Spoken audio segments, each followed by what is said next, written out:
Hello and welcome to Breaking Down, the series where we take an in-depth look at a Fire Emblem unit from a gameplay perspective. Before we start, I would like to thank the people who have backed the channel on Patreon, where for just £1 a month, you can vote on the next unit to be released in this series. More on this at the end.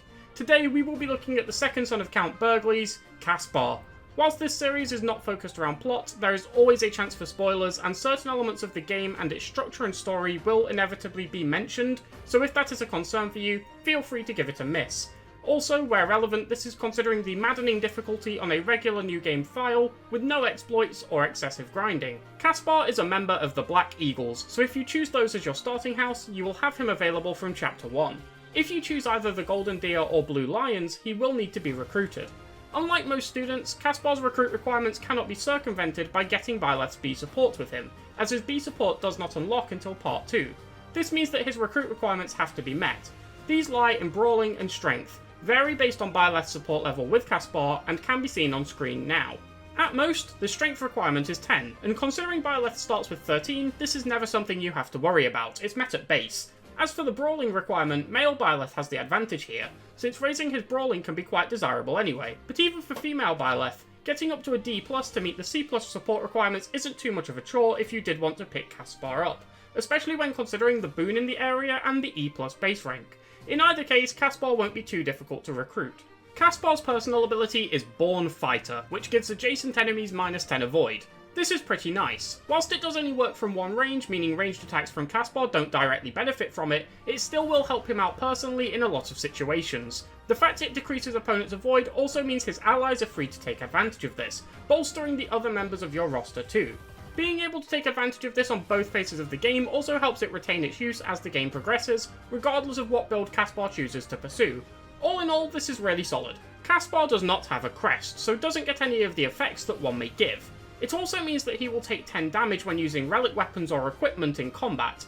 By and large, this isn't too big of a downside. The benefits that crests provide are rarely too impactful, and the damage he takes can potentially be beneficial in certain builds, and even when it isn't, it's 10 damage, not exactly anything too destructive. Overall, Caspar doesn't feel the effect of this too much. As for Caspar's skill spread, well, it doesn't look great from the outset. He only has 2 boons, those being in Axes and Brawling, whilst he also has 3 Banes, lying in Bows, Reason, and Authority. Let's get the easiest one out of the way first. Caspar is not exactly a magically astute unit, and is highly unlikely to be pursuing anything in this area. Because of this, the Bane in Reason is very unimpactful, and is probably not going to be a hindrance to anything you wish to do with him. Unfortunately, the same cannot be said for the other 2 Banes. Whilst there is no need for Caspar to invest super heavily into bows, it does gate the access to some very useful tools. Curved Shot is a nice combat art, providing 1 might, 30 hit, and also additional range over a standard bow, being able to be used from 2 to 3 tiles away from the target. This is available to all units at the D rank, and this Bane will slow down progress to it. It's not a huge deal, D rank is still very quickly attainable, but it will eat up some early investment, and potentially take some additional time to get this too. Another thing that this Bane can hinder is progress towards the Archer class. This is pretty strong for its time, being one of the better intermediate options, but more importantly, mastering this class gives the very useful Hit plus 20 ability. This is something that a lot of units will desire, and Caspar is no different here. Once again, Archer can still be reached without too much difficulty. Its class requirements are more than attainable, and still worth it, but it leads Caspar having to eat up that extra investment. The Authority Bane is a similar story. The difference here is that there are less issues early on, since there are plenty of E-rank battalions Caspar can make use of until he is able to pad out this area. That being said, in the long run it certainly will be something that you feel the impact of, and it can slow down his progression and make him quite investment heavy to get towards some of the later battalions he may wish to utilise, and this can be amplified depending on the build. The one little light to both of these is that these are both areas which Byleth is likely to want to raise themselves, which means they will usually have Professor's expertise when tutoring Caspar, which will help somewhat in offsetting the Bane. Since bows are a fairly frequently used weapon type, and Authority grows with every combat where a battalion is equipped, they can also help raise these at a steady rate. That being said, these Banes are still quite heavily impactful in Caspar's growth, particularly early on. So, how about Caspar's boons? Well, these can actually be very beneficial. Both of them can be helpful for many classes which Caspar may want to reach, either for developmental purposes or for actual use. The raised bases here also help out for similar reasons, making it a lot easier for him to reach potential class options, particularly early on. Despite only having boons in 2 areas, this will still be very likely to help Caspar out to some degree no matter what build he wants to go into. He also gets some useful tools from these areas. From his brawling, the standout ability is the combat art, Bombard, which he gets at the C+ rank. This gives 3 might, 10 crit, and most importantly it keeps the Gauntlet's Brave effect, meaning it strikes twice consecutively. This means it is basically just a free damage spike, giving Caspar 6 more damage for every combat he participates in, 3 on each attack. Coming relatively early, this is extremely relevant and massively amps up Caspar's early game kill potential. Over in the Axe boon, again at the C+ rank, Caspar gets access to Wild Abandon. This gives a massive 10 might as well as a huge boost of 30 crit, however it also comes at quite a sizable cost of 30 hit, meaning it can be incredibly inaccurate, particularly in the early game where you may not have access to a lot of tools that can be used to offset this, as well as things like support ranks for linked attacks being lower, meaning it can be highly risky to use. So when you first get access to this, it may not be the most useful, but as the game progresses and you are able to use it more and more reliably, those large increases in important areas, particularly the 30 crit, can be very useful and able to be exploited very effectively. At the A rank, Caspar also gets Exhaustive Strike, another high cost combat art that can also bring some big rewards. It adds 3 might and 10 hit, but most importantly adds 30% of a weapon's remaining durability as might too. In exchange for this, the weapon used breaks after the attack. Now whilst the downside heavily limits its use cases, the damage this provides can be massive, especially with high durability weapons. For example, a Steel Axe Plus has 60 uses, so using Exhaustive Strike with this will add a massive 18 damage to an attack, along with the 3 might from the combat art taking it up to a total of 21. When added onto the Steel Axe Plus's might of 13, this means the weapon and combat art provide a huge 34 damage. This can make for an extremely effective boss killing tool, since at that point the weapon breaking can be rectified before the next map. There is one more tool to mention that Caspar gets access to, which actually comes from one of his Banes. At C+ authority, Caspar gets Battalion Wrath, which increases crit by 50 when the opponent initiates combat, and the user's battalion is 33% endurance or below. This is a very effective enemy phasing tool, and one which is also available much earlier than most. Having access to this provides a lot of options for Caspar which can be extremely appreciated, even if he does have to fight through a Bane to be able to access it. Moving on to the numbers, Caspar's base stats are, well, they're disappointing. 9 base strength is 1 point above the baseline for physical units, which isn't awful, it's nice that he's just off of it at least, but he doesn't really have anything to amp him up here past that, and since he doesn't start with Tempest Lance, units that do will often outdamage him early. Caspar's charm also starts very poorly, at just a base of 4, meaning his gambit accuracy will suffer quite a bit, and he can be very susceptible to getting hit by his opponent's gambits too. However, when it comes to getting hit by things, Caspar has bigger problems. His base 6 speed is tied for the lowest, and circling back around to that 9 strength, he is also only able to offset 1 point of weapon weight from the get-go, making him the slowest unit at the start of the game in most situations. This basically means that a huge chunk of enemies he faces will be doubling him, and he has to be extremely cautious of that. Further compounding this issue is the base 26 HP and 6 defense, which isn't awful but isn't great either, and will still leave those doubles doing a sizable chunk of damage. When it comes to actually using Caspar, these statistical issues do play quite a notable role in his early game. To get straight to the point, his early game is bad. He comes without either of the big early game combat arts, Tempest Lance or Curved Shot, struggles with his strength giving him a mediocre damage output, is quite frail and has low enough speed to where he does consistently have to worry about that fragility being taken advantage of by doubles. He also doesn't bring any utility to the table in the form of things like rallies, and his shocking charm also means he will struggle to lay down supports with gambits. One thing he does have is Smash, the basic axe combat art, which gives a sizable boost of 20 to hit and crit, alongside Born Fighter, his personal ability. Axes are typically the highest damage weapon type, which is balanced out by their weight and lower accuracy. Making use of these to take full advantage of Born Fighter along with Smash on the player phase is one way to get him contributing early on. Another option he has is to grab some gauntlets and basically just start punching things. It's nothing special, unique or fancy, but it lets him output some decent damage with some solid accuracy.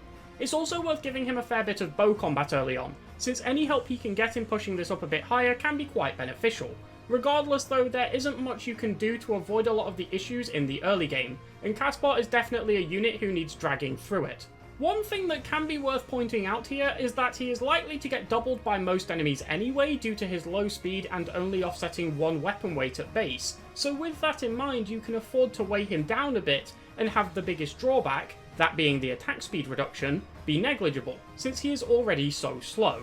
Stocking him up with things like a steel axe or a shield can help his damage output and durability respectively for very little downside, since he is probably already eating 2 attacks in a lot of scenarios. The big turning point for Caspar is Bombard, the combat art he gets from C+ Brawling.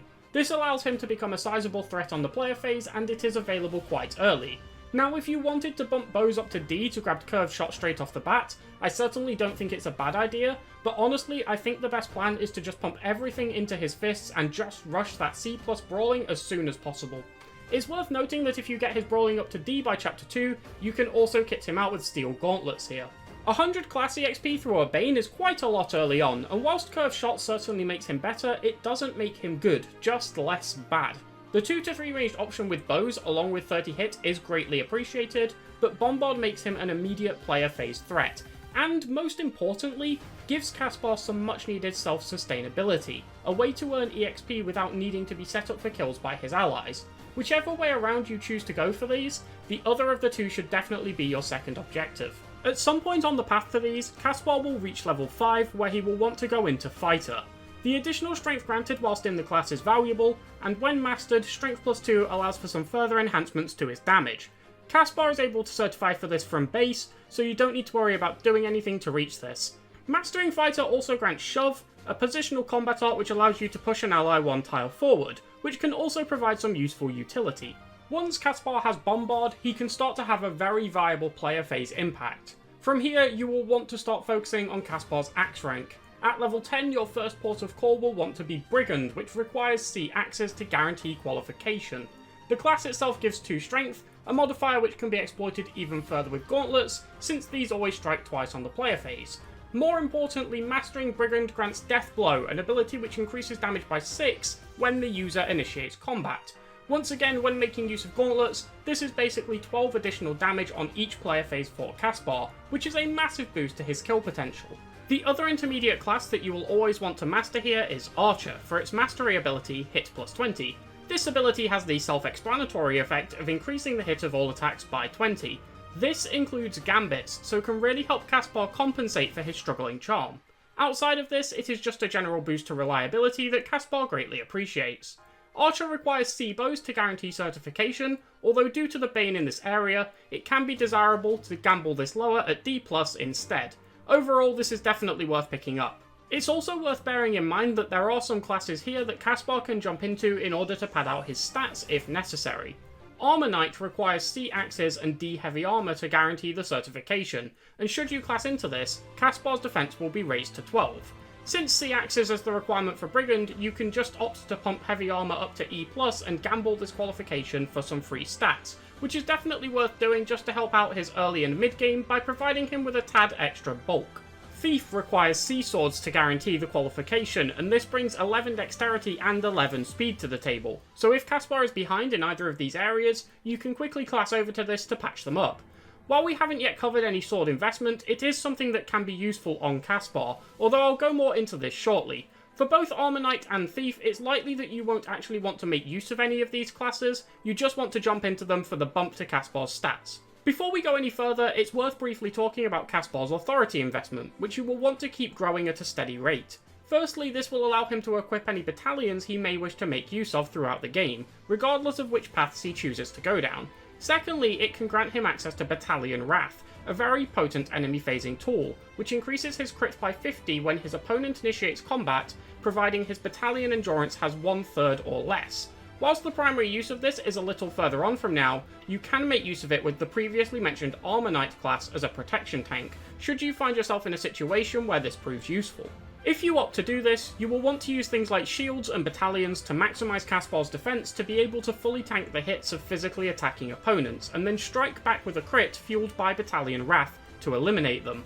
Again, padding the crit with things like killer weapons and battalions is advantageous. This can be very effective in the early and mid game as a viable enemy phasing method.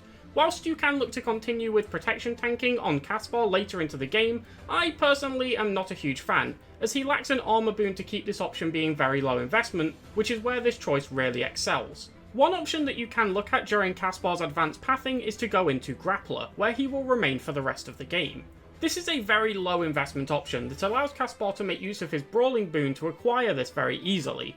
Grappler only requires a Brawling to guarantee the certification, and comes with 6 move and Fist Fair. The biggest thing it brings to the table, however, is the class-locked combat art you get from mastering the class, Fierce Iron Fist. This guarantees 3 consecutive attacks, allowing for absolutely massive player phase damage output. Now this leaves Caspar in a perfectly good spot for the rest of the game. He can wipe out basically anything on the player phase, especially thanks to tools like Deathblow, and on the whole he will contribute in this path fairly well. The issue I have with this is that it never really puts him in an overly strong spot. Don't get me wrong, he will absolutely be good for you like this, but it leads to him having a poor early game, solid mid game, and serviceable late game. Typically, I think a class like Grappler is best utilised when a unit is strong early and just wants a comfortable, solid endgame class to slot into, to allow them to keep contributing as the game progresses when they may not bring much to the table themselves. Whilst Caspar can contribute well here, and it is his lowest investment option, I think if you are committing to using Caspar, you probably want to look for a higher investment late game build that really squeezes everything out of him. If you did want to settle in Grappler, you would be looking at an endgame build of Brawling Prowess, Deathblow, and Hit plus 20 as the core, with other options being able to be flexed around or rotated as necessary. Strength plus 2 can be a solid choice here, since it gets applied 3 times when using Fierce Iron Fist, and when you get later in the game, Brawling Crit plus 10 can also be very strong, given that Fierce Iron Fist hits 3 times. I think the more interesting option with Caspar is to push towards a dual phasing build where he can shine on both the player and enemy phase. For this you do have a couple of options, but a lot of the tools will be shared between the two, so we will go into those first, before then looking at the classes he applies those tools in, and the advantages and disadvantages that these can bring throughout the later stages of the game. The first port of call here is to master another intermediate class, this time being Mercenary. The class requires C swords to guarantee the certification, which is where the other use for this skill lies, which was previously brought up when discussing Thief. Mastering Mercenary gives Vantage, an ability which allows the user to attack first on the enemy phase, as long as the user has 50% health or less. D plus swords is not a difficult requirement at all, so reaching this is pretty easy. The next tool comes from the advanced class, Warrior. This requires 8 axes to certify for, something that isn't a problem for Caspar to reach since he has a boon in the area to take advantage of. Mastering Warrior grants the ability Wrath, which has the same condition as Vantage to trigger its effect, requiring the opponent to initiate combat whilst the user is below 50% HP. However, when this is fulfilled, Wrath grants 50 crit. When these two tools are combined, the user can attack first on the enemy phase with a massively inflated crit stat. Now it is worth mentioning that Warrior can be bypassed, since Caspar does get Battalion Wrath. However, since the regular variant has the same condition as Vantage, the two synergize very well, and you no longer have to worry about maintaining 1/3 battalion endurance. You can also use Battalion Wrath to master Warrior faster, since it allows for some very solid enemy phasing, therefore giving Caspar more combats per turn. If you choose to do this, even though Warrior requires 150 classy XP to master, you can easily sweep it up in a couple of maps if you also make use of a Knowledge Gem. It's also worth noting that the two most viable endgame classes for this both require 8 axes, so meeting this requirement for Warrior is not a bad thing, not to mention the additional ranks of axe prowess from raising this are useful too. As mentioned when discussing protection tanking, other crit boosting tools such as killer weapons, gambits, and equipment can be used in conjunction with Wrath to amp up his crit chance even further, and the aim is to push it up to 100 for most enemies on the enemy phase. Caspar's dexterity and luck also factor into this too, and maxing it out really isn't too much of a challenge. One more tool that can really amp up Caspar's enemy phasing is to use a Retribution Gambit on him with another unit, which temporarily gives him the ability to counterattack from any range for 5 turns. This makes it significantly easier for him to deal with ranged opponents. With this, he can become an enemy phase menace, and an extremely effective team member. However, the point of this was to dual phase, so what about incorporating the player phase into this too? Well, before we get into the how, let's briefly go over the why. Whilst Caspar will see off the vast majority of units on the enemy phase, the one thing that can throw a spanner in the works are enemy Gambit users, particularly when you take into account his struggling charm stat, which will leave him quite susceptible to being hit by these. In either scenario though, he won't be able to counter, so being able to eliminate these on his own turn can be crucial to his success. With that in mind, how do we take advantage of his player phase? Well, once again, it involves maximising his crit, and whilst on the player phase you can't take advantage of Wrath, you can take advantage of combat arts. We already mentioned Smash earlier, but it retains its usefulness still here, thanks to the fact it gives 20 crit and 20 hit, which happen to be the two things that Caspar really cares about boosting here.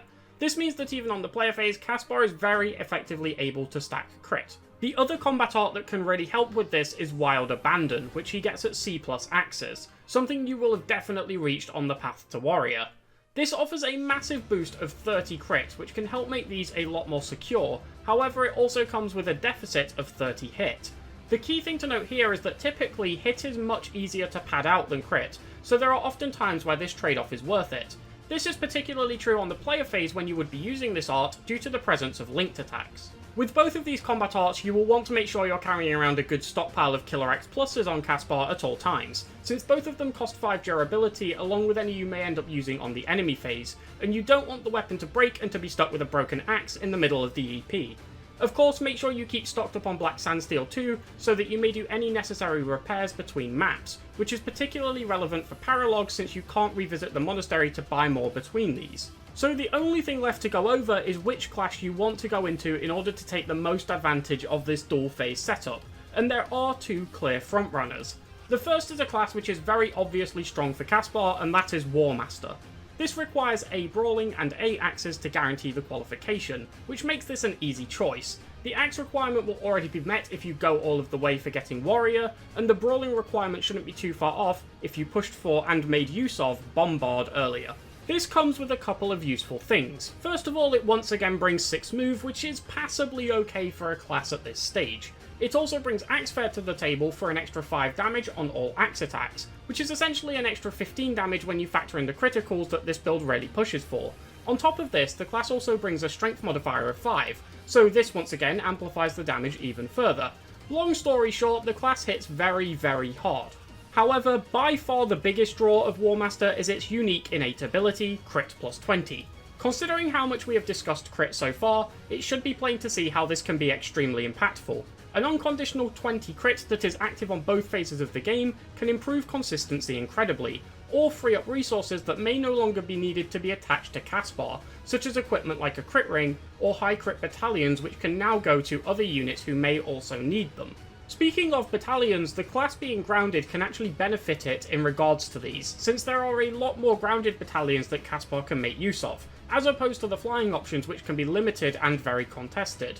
This is particularly useful when you take his Authority Bane into account, since it means that he can usually settle for a lower rank option that is able to still provide what he needs, especially since what he does need is slightly lessened by Crit plus 20. That brings us neatly onto Caspar's other late game class option, Wyvern Lord. This requires A axes, A flying, and C lances, which is significantly more investment than Warmaster, since of the two A ranks, only one is in a boon area rather than both, and there is also an extra C rank in an area with no boons too. On top of this, you are unlikely to make much use of lances or flying throughout the rest of the game, whereas axes and brawling can both see passive growth from use. What you get from this extra investment is 8 move, flight, and canto. This allows for significantly better mobility and better positioning on the enemy phase, particularly with Canto allowing you to take out a threat on the player phase, while still putting yourself in the optimal position to take any attacks that you may need to. The class also again comes with Axe Fair, and a slightly lower strength modifier of 4, which still allows for incredible damage output to rip through any enemies you may need to. The big tool that this class lacks is Crit plus 20, meaning you will have to find other ways to inflate that critical hit rate, or just settle for it being a little lower. Another problem in a similar vein is battalions. There are significantly fewer beneficial flying battalions, and these can often be highly contested. Some of these optimal choices, such as the Keyhole Wyvern Co, will also require Caspar to push that Bane area of authority all the way up to the A rank, which is a huge amount of investment. Wyvern Lord does perform incredibly well. The mobility here is a massive boost to what you can get out of the class. However, there are significant drawbacks too, and the class is significantly more expensive, both to get into and to maximise the performance of once you do reach it. It should also be noted that if you choose to stick with Battalion Wrath over the regular variant, Wyvern Rider makes a great intermediate option here, and whilst this is true for both paths, the flying investment retains its use if you choose to finish it off in Wyvern Lord. In either case, you are probably looking for a similar final build.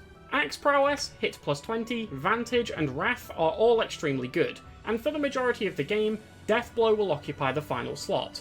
The exception to this is particularly late on, when you may get access to Axe Crit plus 10, which I prefer here just for some more reassurance to land those all-important crits, in order to wipe out anything he comes across on either phase of the game. Overall, I do prefer the Warmaster option here. Crit plus 20 is just extremely beneficial for what Caspar wants to do, and it is significantly easier for him to reach. He does miss the added mobility from Wyvern Lord, but it is compensated for by an ideal spike in kill power.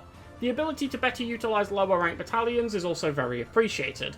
That being said, whichever you go for, Caspar can be an extremely effective late game unit on both phases of the game. That about wraps up Caspar. Whilst he definitely has a shaky start, he does have access to some tools that can really help him and allow him to contribute well.